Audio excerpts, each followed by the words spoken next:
나는 차가운 모래 속에 두 손을 넣고 검게 빛나는 바다를 바라본다.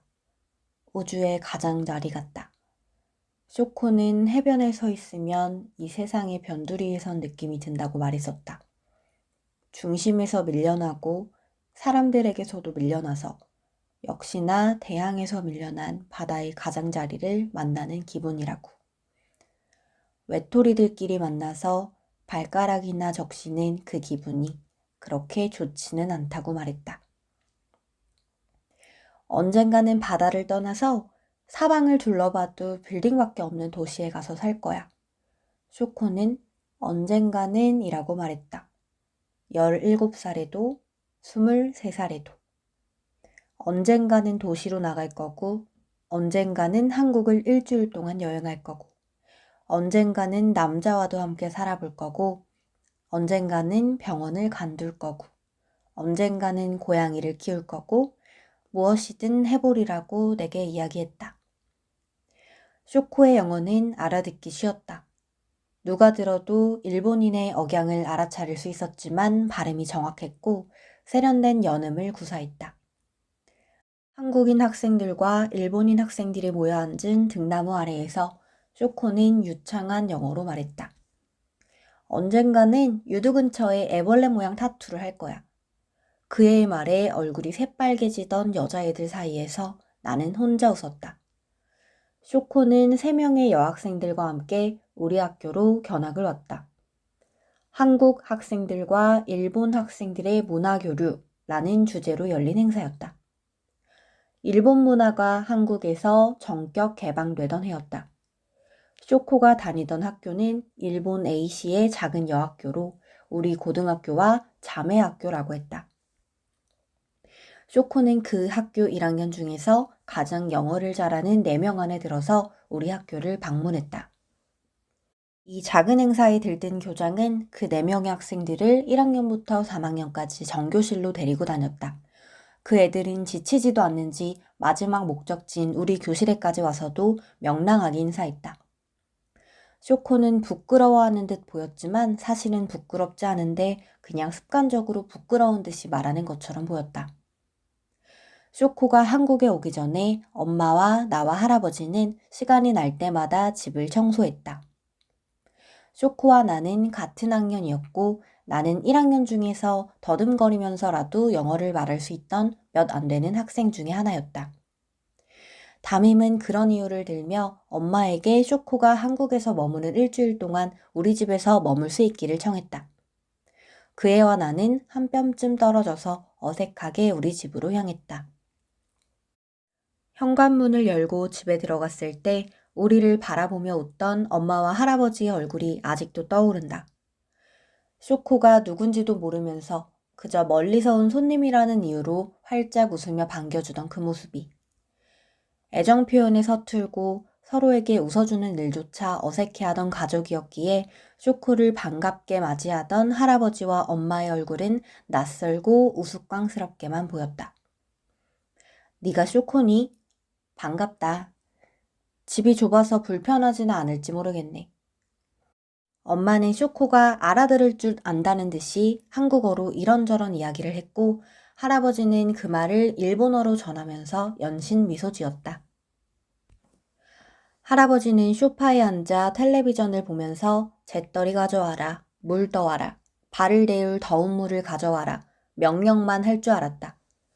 내가 학교에서 돌아오면 늘 앉아있는 그 자리에서 나를 힐끗 보고는 다시 텔레비전을 보는 식이었다. 그러던 할아버지가 텔레비전을 끄고 쇼코에게 이런저런 것들을 물어보고 있었다. 일본어로 말하는 할아버지의 목소리에는 자신감이 붙어 있었다. 괴팍한 일본인 교사들에게 배운 말이었지만 일본어는 할아버지가 유일하게 할 줄 아는 외국어였다. 우리 가족은 밥을 먹을 때에도 별다른 말을 하지 않았다. 그저 텔레비전을 켜놓고 뉴스나 드라마를 보면서 최대한 빨리 먹어보자는 식이었다. 그런데 쇼코가 나타나자 할아버지는 내가 끼어들 틈도 없이 일본어로 말하면서 시시때때로 껄껄댔다. 할아버지가 그렇게 웃으며 이야기를 많이 하는 모습을 본 건 그때가 처음이었다. 쇼코는 무릎을 꿇고 앉아서 아주 상냥하게 할아버지의 말을 듣고 미소를 지었다. 처음 교실에서 쇼코가 수줍어하는 표정을 봤을 때처럼 나는 쇼코의 웃음에서 알 수 없는 이질감을 느꼈다. 쇼코는 정말 우스워서 웃는 게 아니라 공감을 해서 끄덕이는 게 아니라 그냥 상대를 편하게 하기 위해서 그런 포즈를 취하는 것 같았다. 할아버지는 때때로 쇼코 앞에서 나를 가리키며 웃었다. 내가 쇼코에게 할아버지가 무슨 말을 하는 거냐고 물어보면 쇼코는 할아버지가 나와 관련된 웃긴 일화들을 이야기하는 중이라고 말했다. 가령 내가 가방을 까먹고 학교에 갔다가 집에 돌아왔던 일이라든지 귀신 이야기를 듣다가 오줌을 쌌던 일 같은 바보 같은 이야기였다. 할아버지는 내가 그런 실수를 할 때마다 불같이 화를 냈었기에 그런 일들을 재미있는 추억이랍시고 이야기하는 것을 이해할 수 없었다. 쇼코는 나보다 할아버지와 더 말이 잘 통하는 것 같았다. 나와는 영어로 대화해야 해서 많은 부분이 통하지 않았지만 할아버지와는 일본어로 할 수 있어서 모든 말이 다 통했다. 할아버지는 쇼코에게 자신을 미스터 김이라고 불러달라고 부탁했다. 쇼코와는 친구가 되고 싶다고, 다 늙은 교장 선생 같은 사람이 되고 싶지는 않다고 말하면서. 여름방학을 앞둔 7월의 밤이었다. 쇼코와 나는 동네의 천변을 걸으며 이야기했다. 쇼코는 우리 집 식구들이 다정하고 재미있는 사람들이라고 말했다. 나는 대답하지 않았다. 영어로 표현할 수 있는 말은 적었고 쇼코에게 느끼는 호감은 표현하고 싶었다. 나는 쇼코의 팔짱을 꼈다. 쇼코는 걸음을 멈춰서 굳은 표정으로 나를 바라보더니 딱딱한 영어로 말했다. 나는 이성애자야. 너에게 성적인 관심은 없어. 또 다른 동성들에게도 마찬가지야. 난 남자가 좋아. 나는 조금 놀라서 너에게 성적으로 관심이 없다고. 팔짱을 끼는 건 친구들 사이에서는 허물없이 할 수 있는 스킨십이니 오해하지 말라고 말했다. 쇼코는 미심쩍어 했지만 다음날 학교에서 팔짱을 낀 수많은 어린애들을 보고 내 말을 이해하게 됐다. 쇼코는 고모와 할아버지와 함께 산다고 했다. 그래서 우리 집에 왔을 때 우리 가족이 낯설지 않고 되려 편안한 기분이 들었다고 했다. 쇼코의 고모는 실질적인 가장이었지만 외박이 잦은 일을 해서 자주 집을 비운다고 했다. 그리고 할아버지는 자기를 공주처럼 대접해준다고, 자신이 세상에서 제일 예쁘고 똑똑한 여자아이인 줄 굳게 믿고 있다고 했다. 할아버지에게 나는 종교고 하나뿐인 세계야. 그런 생각을 할 때마다 죽어버리고 싶어. 쇼코는 비가 내리던 날에 우산을 들고 마중 나오는 할아버지와 마주치지 않기 위해서 담을 넘어 집으로 가기도 했다고 했다. 할아버지가 얼마 없는 돈을 쪼개서 사준 옷을 포장재 쓰레기통에 버린 적도 있다고 했다. 쇼코는 할아버지가 자기를 마치 여자친구처럼 생각하는 게 소름 끼친다고, 고등학교만 졸업하면 도쿄로 떠나서 다시는 고향으로 돌아가지 않을 거라고 했다. 그럼 우리 할아버지를 너에게 줄게. 할아버지는 내가 세상에서 제일 멍청한 애인 줄 알고 볼 때마다 살 좀 빼라고 닥달인데 옷은커녕 껌 한 통도 사준 적이 없어. 쇼코는 나를 보고 조용히 웃었다. 친절하지만 차가운 미소였다. 다 커버린 어른이 유치한 어린아이를 대하는 듯한 웃음이었다.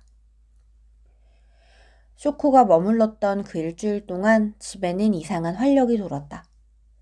쇼코가 좋아한다는 수박을 사러 슈퍼에 간 할아버지. 영어든 일본어든 언어를 공부해야겠다고 목표를 정한 엄마. 쇼코가 만든 주먹밥을 먹으며 주고받던 3개 국어의 시간들. 사진 찍을게요. 쇼코는 판탁스 카메라에 필름을 넣어서 수박을 먹고 있는 우리 세 사람의 얼굴을 찍었다. 뿐만 아니라 저녁을 준비하는 엄마, 거실을 청소하는 할아버지를 파파라치처럼 찍어냈다. 엄마와 할아버지는 곤혹스러워하면서도 그런 관심이 싫지 않다는 듯 웃어넘겼다. 눈을 반짝이며 웃는 엄마와 말이 많은 할아버지는 내가 모르는 사람들 같았다. 이런 사람들을 바깥에서 만났다면 나는 주저앉고 좋은 어른들이라고 말할 수 있을지도 모른다고 생각했다. 엄마와 할아버지는 늘 무기력했고 사람을 사귀는 일에 서툴렀다. 나는 엄마와 할아버지를 작동하지 않아 해마다 먼지가 쌓이고 색이 바래가는 괴종시계 같은 사람들이라고 생각했었다. 변화할 의지도 아무런 목표도 없이 그저 그 자리에 멈춰버린 사람들이라고. 가족은 언제나 가장 낯선 사람들 같았다. 어쩌면 쇼코는 나의 할아버지에 대해서 나보다 더 많이 알았을지도 모른다. 쇼코와 나는 하굣길에 비디오를 빌려서 집으로 돌아오곤 했다. 대부분 청소년 관람 불가 영화였지만 쇼코와 함께 비디오 가게에 가면 어떤 의심도 받지 않고 비디오를 빌릴 수 있었다. 너처럼 영화 좋아하는 애는 처음 봤어. 어쩌면 넌 영화 만드는 사람이 될지도 모르겠다. 비디오를 반납하는 내게 쇼코는 말했다. 작가나 감독 같은 거 말이야. 나는 웃으면서 고개를 저었지만 이상하게도 쇼코의 그 말은 내 마음에 분명한 자국을 남겼다. 쇼코의 말에는 힘이 있었다. 쇼코는 내게 네모로 접은 세계 지도를 선물해줬다. 쇼코는 세상은 넓고 우리는 어디든지 갈 수 있다고 말했다. 우리 읍에서 가까운 도시로만 갈 것이 아니라 기왕이면 서울로, 베이징으로, 파리로, 뉴욕으로 가라고 말했다. 나는 그 말이 웃겨서 그냥 웃기만 했다. 우리 가족 중에는 서울에서 살아본 사람도 없었고 나도 그냥 내가 태어난 근방에서 살아갈 거라고 생각했었으니까. 나는 쇼코가 준 세계 지도를 내 방 벽에 붙여놓고 쇼코가 살고 있는 A시와 우리 군의 빨간색 점을 찍었다. 두 점은 한 뼘도 되지 않을 정도로 가까웠다. 그리고 쇼코가 가고 싶다는 세 개의 도시들에게도 점을 찍었다. 베이징, 하노이, 시애틀, 크라이스트처치, 더블린. 그 작은 점 속에도 사람들이 살고 있다고 생각하니 아득해지는 기분이었다. 쇼코의 첫 번째 편지는 쇼코가 떠난 지 일주일 뒤에 왔다. 쇼코는 한국에서 머물렀던 시간을 잊을 수 없을 거라고 말했다. 언젠가 대학에 가게 되면 한국에 다시 와서 나와 여행을 하겠다고 했다. 쇼코는 다시 도착한 일본이 너무나 습하고 집으로 들어가는 순간 무덤 속으로 들어가는 기분이었다고 불평했다. 그리고 다음에 만나면 꼭 팔짱을 끼자고 적었다. 편지는 나에게만 온 게 아니었다. 쇼코는 다른 봉투에 일본어로 쓴 편지를 넣어 할아버지 앞으로 붙였다. 할아버지와 나는 나란히 소파에 앉아서 일본어와 편지로 쓰인 편지를 읽었다. 할아버지는 소파 팔걸이에 쇼코의 편지를 올려두고 하루에도 몇 번씩 그 애가 새로 쓰기로 쓴 편지를 들여다보곤 했다. 쇼코의 편지는 언제나 공평했다. 나와 할아버지에게 같은 날 같은 분량의 편지가 왔고 어떤 날은 내가, 어떤 날은 할아버지가 쇼코의 편지를 우편함에서 발견했다. 우리는 경쟁하듯 우편함을 열어 편지를 확인했고 나란히 소파에 앉아서 쇼코의 일상에 대해 이야기했다. 쇼코는 할아버지에게 늘 밝은 내용의 편지를 적어보내는 것 같았다. 달리기 경주에서 1등을 했다. 고모와 맛있는 카레집을 찾아갔다. 휴일에 친구들과 보트놀이를 했다. 북해도를 여행했다. 할아버지에게 보내는 쇼코의 이야기는 그림 엽서에나 나올 법한 아름다운 이야기들이었다. 반면 내가 받은 편지에는 어두운 이야기뿐이었다. 할아버지의 돈을 훔쳤지만 할아버지는 모른 척했다. 그 돈을 하수구에 버려버렸다. 가끔씩 할아버지의 음식에 독을 타고 싶다. 아빠가 보내는 양육비를 고모가 허비해버리는 걸 알고 고모의 속옷을 하나둘씩 찢어서 거리에 내던졌다. 가끔씩 소독한 칼로 자신의 골반 근처를 찌른다. 당시에는 쇼코의 모순된 말들에 혼란을 느꼈다. 할아버지에게 하는 말이 진짠지 아니면 내게 하는 말이 진짜인지 판단하기가 어려웠다. 그러나 시간이 지나면서 나는 그 두 종류의 편지가 모두 진실이었으리라고 짐작했다. 모든 세부사항이 사실이 아니더라도 모두 진실된 이야기였을 거라는 걸. 아니, 모든 이야기가 허구였더라도 마찬가지다. 할아버지의 편지에서 보이는 것처럼 남들에게 인정받고 사랑받고 싶었을 것이고, 내 편지에 썼듯이 자신을 포함한 가장 가까운 사람들에게 복수하고 싶었겠지. 쇼코는 열흘에 한 번꼴로 우리 둘에게 편지를 보냈다. 우리가 답장을 하든 말든 신경 쓰지 않았다. 그렇게 고등학교를 졸업할 때까지 편지를 보내왔다. 쇼코에게는 가까운 친구가 없었다고 한다. 겉보기에 어울리는 사람들은 있었을지 모르겠지만 쇼코는 어떻게 다른 사람들과 내밀한 우정을 쌓는지 알지 못하는 부류의 사람이었던 것 같다. 그래서 가까운 사람들에게는 절대로 속을 열어 보이지 못하는 대신 살을 부딪히며 만날 필요가 없는 외국인에게 외국어로 편지를 써서 보내는 방법을 택했다. 만약 내가 일본인이었고 쇼코의 주변에 사는 사람이었다면 쇼코는 내게 관심조차 보이지 않았을 것이다.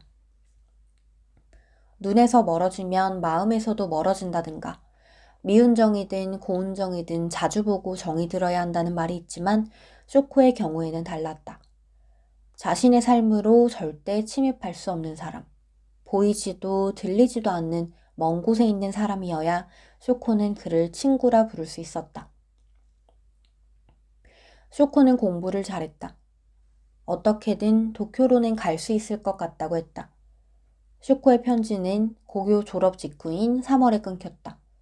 마지막 편지에 쇼코는 이렇게 썼다. 도쿄로 갈 수 없게 되었어. 그리고 할아버지에게 보낸 편지에는 이렇게 썼다. 미스터 김을 보러 한국에 가고 싶었습니다만 기약을 할 수가 없습니다. 죄송해요. 할아버지는 그 한 줄짜리 편지를 들고 말없이 한숨만 쉬었다. 할아버지에게도 쇼코는 소중한 말동무였다. 할아버지는 쇼코가 대학생이 되어 한국에 오면 다 같이 제주도로 놀러갈 계획까지 세워놓았었다. 일본이라면 치를 떨던 사람이 우매한 정치인들이 문제지 선량한 시민들을 증오해서는 안 된다고 말하기로 했다. 나는 아직도 쇼코와 할아버지의 우정을 잘 이해하지 못한다. 할아버지는 그 뒤에도 산책을 하러 나가면서 늘 우편함을 열어 쇼코의 편지가 왔는지 확인했다고 한다.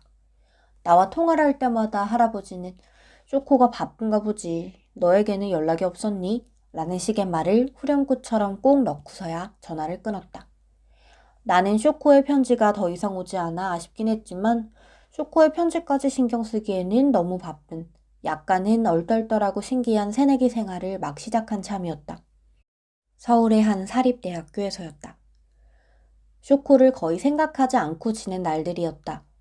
처음으로 애인을 사귀고 교환학생을 준비했다. 토플 영어 단어를 외우면서야 쇼코와 우리 집 근처 천변에서 잘 되지도 않는 영어로 이야기했던 일이 떠올랐다. 내 팔에 닿던 그의 팔의 감촉과 어린애 보듯 나를 쳐다보며 예의 바르지만 차갑게 웃던 그 얼굴과 그의 훌륭했던 여는 발음도 기억났다. 내가 알고 있는 건 쇼코의 집 주소뿐이었다. 나는 쇼코의 이메일 주소도 집 전화번호도 몰랐다. 쇼코의 주소로 몇 번 편지를 보냈지만 답이 오지 않자 곧 시들해져 버렸다. 그렇게 2년의 시간이 흐르고 나는 교환학생으로 캐나다에 갔다. 가끔 쇼코가 떠올랐지만 그렇게 애달프거나 쓸쓸하진 않았다. 씩씩한 사람이니 씩씩하게 잘 살아가고 있겠지. 어쩌면 나처럼 먼 나라에서 공부하고 있을지도 모른다고 생각했다. 유학생활이 거의 끝나가던 무렵 나는 야간 버스를 타고 국경을 넘어 뉴욕으로 2박 3일의 여행을 떠났다. 유스 호스텔에서 아침으로 나온 식빵을 냅킨에 몰래 싸들고 나와 점심과 저녁을 때우는 식의 배고픈 여행이었다.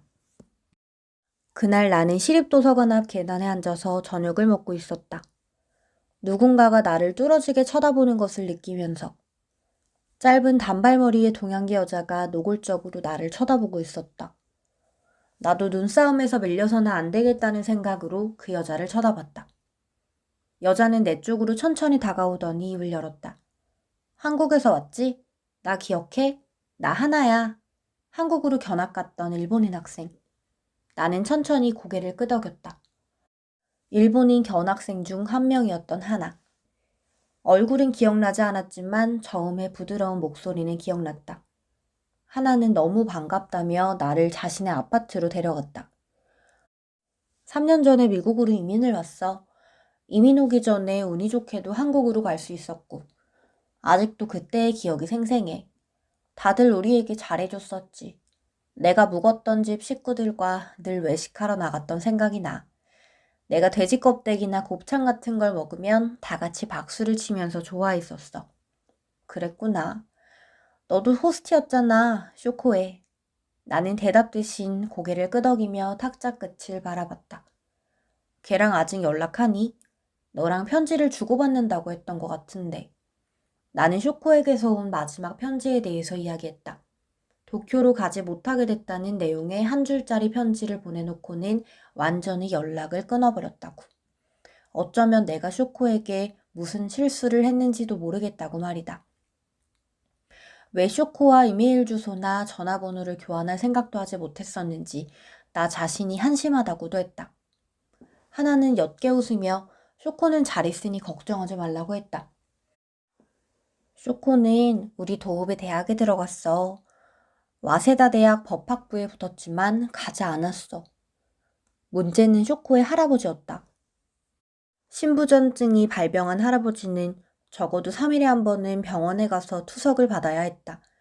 쉰이 다 된 고모는 자기 부모에 대한 책임감이 희미한 사람인데다 쇼핑 중독이었다. 그런 할아버지를 두고 쇼코는 도쿄로 가지 못했다. 경제적인 이유도 있었을 거라고 하나는 말했다. 도읍의 대학을 4년 장학생으로 들어갔고 버스로 통학할 수 있는 거리라 부담 없이 다닐 수 있었다는 것이다. 물리치료학과에 들어가서 졸업만 하면 어디든지 취직할 수 있다고. 쇼코는 안전한 길을 택했다고 하나는 덧붙였다. 쇼코가 어떤 일을 하게 될지 특별한 상상을 해본 적은 없다. 단지 한 군데에 머무를 사람이 아니라는 막연한 느낌은 있었다.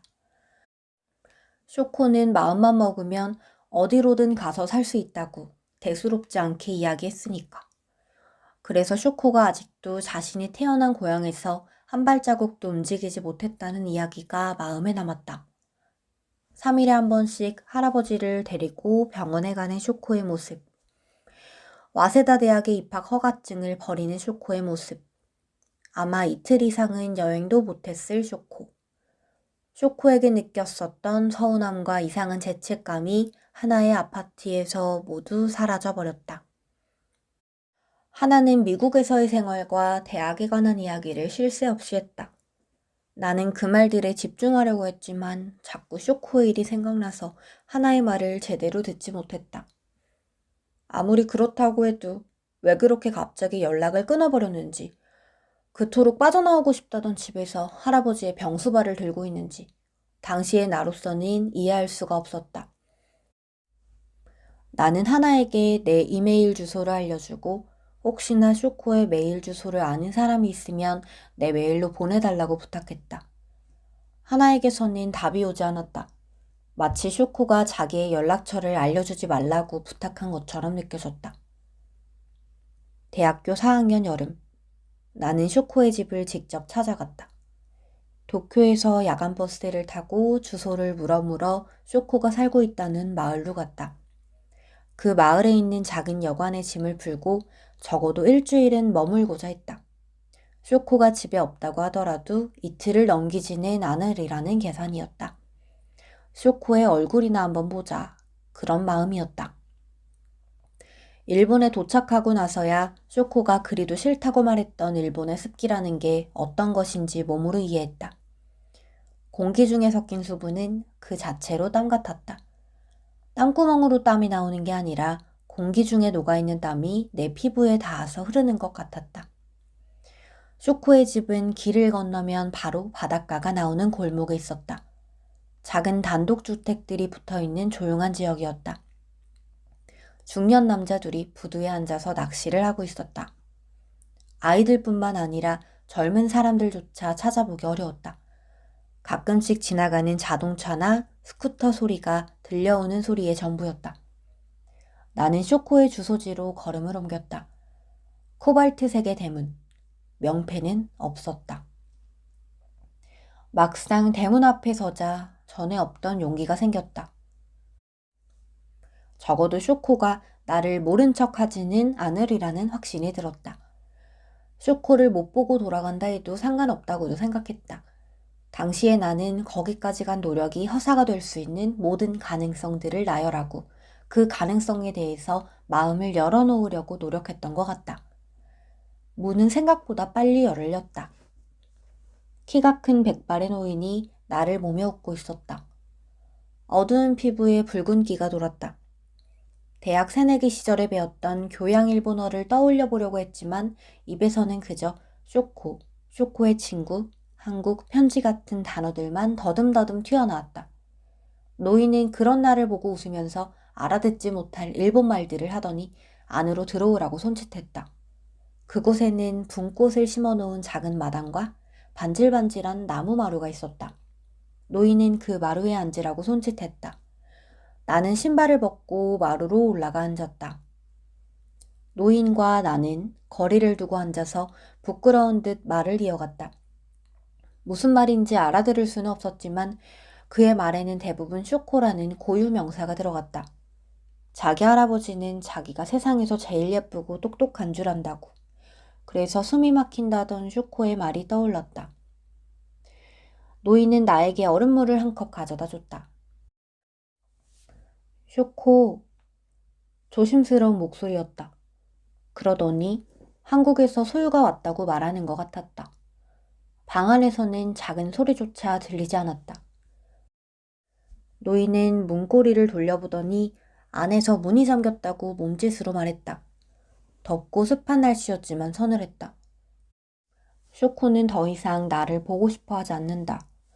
나는 그냥 쇼코의 가상 친구나 일기장 정도였는데 쇼코는 그냥 그 일기장에 일기 쓰기를 그만둔 것뿐인데 일기장 주제에 쇼코의 삶에 개입하려고나 했다니. 노인은 괜찮다는 말을 반복하면서 모자를 쓰고 자기가 잠깐 밖으로 나가겠다는 식으로 손짓을 했다. 노인이 대문을 밀고 나가는 동시에 쇼코의 방문이 열렸다. 긴 머리를 높이 묶고 노란색 나염 원피스를 입은 쇼코. 쇼코는 마루에 앉아 얼음물을 마시는 나를 물끄러미 내려다봤다.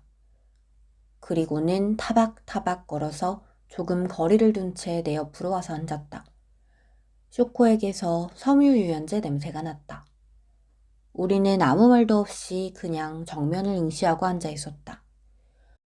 쇼코는 앞을 바라보며 천천히 말했다.